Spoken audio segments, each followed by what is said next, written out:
Para explicar o empuxo, também conhecido como Teorema de Arquimedes, iremos começar com a história que diz a lenda que o sábio grego Arquimedes recebeu um desafio do rei Irão para descobrir se a coroa do rei era feita totalmente de ouro ou se tinha alguma mistura e estava sendo enganado. Arquimedes foi para casa e, ao entrar numa banheira cheia de água, o nível da água subiu. Esse volume deslocado correspondia exatamente ao volume de seu corpo, que era submergido nesse líquido.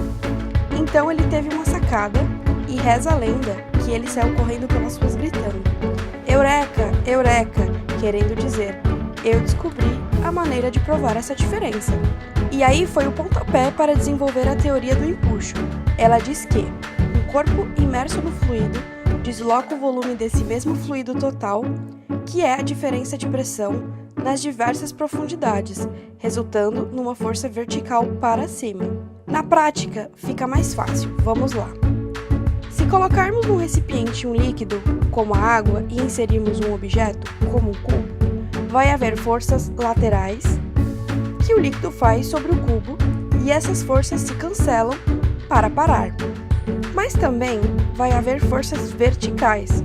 Acontece que a primeira aumenta com a profundidade, então as forças exercidas pelo fluido na parte de cima serão menores que as forças exercidas pelo fluido na parte de baixo, e que a pressão embaixo é maior que a de cima. Mas afinal, o que vai gerar tudo isso? Uma força resultante para cima, o empuxo. A força de empuxo possui uma equação de cálculo que vai ser o produto da densidade do fluido pelo volume imerso do seu corpo vezes a aceleração da gravidade. E esse volume imerso é o volume do corpo imerso no fluido. Se o corpo está totalmente imerso, vai ser o volume total do corpo. Mas se ele estiver parcialmente imerso, o volume vai ser correspondente ao que estiver para dentro do fluido, ou seja, abaixo da água, por exemplo. Mas claro que na física nem tudo são histórias, e a parte boa começa agora. O empuxo na prática está escondido em várias aplicações, tais como: primeira aplicação, submarino. Existem alguns compartimentos de balanceamento que são preenchidos com ar quando na superfície, e ao submergir, estes compartimentos são abertos, armazenados por água, alocados no porão do submarino. Essa água que é comportada no porão é chamada de água de lastro, responsável por compensar a perda de peso de carga, que através da sua utilização planejada é possível controlar a estabilidade do submarino de forma a manter as tensões dentro dos limites de segurança.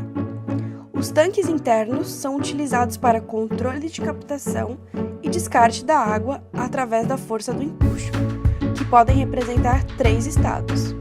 1. Na superfície, indica que a força de empuxo é maior que o peso, por isso sobe. 2. Quando submerso no fluido, indica que o empuxo está sendo menor que o peso, desempenhando até um nível desejado para manter o submarino em equilíbrio. Dessa forma, ele afunda até manter este equilíbrio. 3. O submarino em equilíbrio no interior do fluido indica que o empuxo é igual ao peso do corpo e está em repouso. Ou seja, a mecânica da operação de submarino depende da boa prática do empuxo, a força verticalmente e positivamente empenhada. Segunda aplicação: sistemas de uma sonda de perfuração.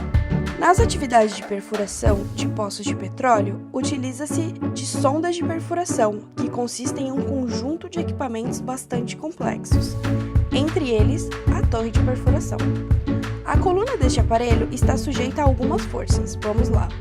Primeira, a flambagem, devido ao seu peso, que causa tração nos tubos superiores, e o empuxo, gerado pelo fluido de perfuração, aliado ao peso sobre a broca, causando compressão nos tubos inferiores. Portanto, a coluna sofre ação de 2 forças de sentidos contrários nas suas extremidades. A tração acontece pelo peso da própria coluna de perfuração, sendo necessário levar em conta que a coluna está imersa no fluido e esse gera um empuxo que empurra a coluna para cima. Terceira aplicação, cilindro hidráulico. O conceito de hidráulica também é aplicado e serve de base para vários outros equipamentos modernos, como freios de carro, grandes máquinas de terraplanagem e elevadores para automóveis.